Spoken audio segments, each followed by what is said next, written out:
official sounding. Through the magic of radio, we're going to go to Pyeongchang, China, Pyeongchang, South Korea, I should say, and check in with Alex Stone, ABC News correspondent, who's covering the 23rd Winter Games for us. Alex Stone, are you there? Well, of course I'm here. Anytime you call McGraw, I'm here. Oh, boy. All right. First of all, the weather. How cold is it, and how disruptive is this weather to the games? It's cold. It has, over the weekend, been the feels-like temperature, negative 12 degrees, 50-mile-an-hour winds. The actual temperature, 6 or 7 degrees, right around there. It's downright chilly, but it's the winds that have created the problem for the athletes because it's so windy up on the mountains that that wind would just blow any of the downhill skiers off their courses. So they've had to delay the alpine events for both the men and the women until Thursday is the place where they've got them now. But the International Olympic Committee being asked, what if you can't get them in on Thursday? Have you thought about extending the games if you can't fit everything in? And, I mean, we've got 2 weeks left here. The IOC saying, whoa, this is way too premature to be thinking about extending the games, something that's almost impossible to do. They think they'll be able to get it in, but they need the weather to cooperate, that if we were to get more bad weather for these next 2 weeks, it would make it very difficult. But these are the winter games. You expect it to be cold. You expect it maybe to be windy, and they just kind of have to deal with it at the same time. I mean, we're talking temperatures like 15 below?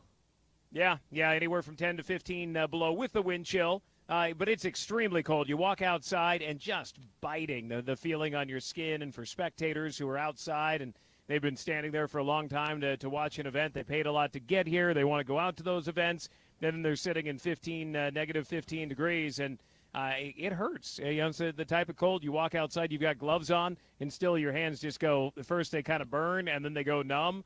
It's incredibly cold here. Yeah. All right, let's talk a little controversy. I'm confused as to what is actually a controversy and what isn't a controversy. So let's start with NBC airing footage of the drones during practice. How big of a controversy is that?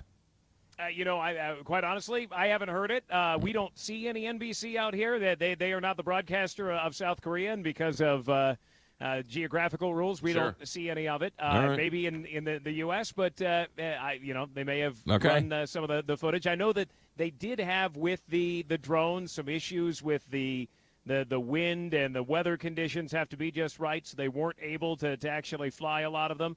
And then they ended up having to use tape. It was something that some decision was made that may have created some controversy of folks who thought they were watching it live, and instead they were watching it on tape. On the field, on the games of play, the couple of Americans making some news. Who are they? Yeah, very much so. Some big names here, whether it be from team figure skating, Adam Rippon, Mirai Nagasu, just amazing performances that they put in. But the one name that the kid, only 17 years old, who is really making waves here, Red Gerard, after he won gold in men's snowboard slopestyle. The guy is just a hoot when you're talking to him, that he's a character. And he says he didn't even know really what the Olympic snowboarding events were a couple of years ago. He wanted to get into the X Games. And somebody said, no, you should do this. And then he went, all right, I'll do it. And now he is a gold medalist. But clearly it meant a lot to him, because he says when he finished, he was shaking. He couldn't believe he had just won an Olympic gold medal.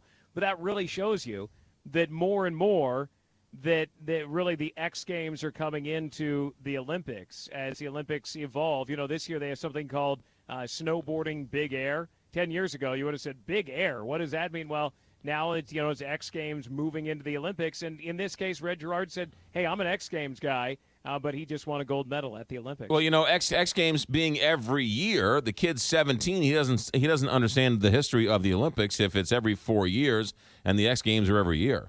So yeah, he was only 13 years old the last Olympics, right. And he's going out now as a rock star here, at least among Americans. And then on the female side, Jamie Anderson did it today as well from South Lake Tahoe, California. She came in first on women's slopestyle. She was battling the intense winds. 8 of her competitors wiped out. They say because of the winds. They blame the winds.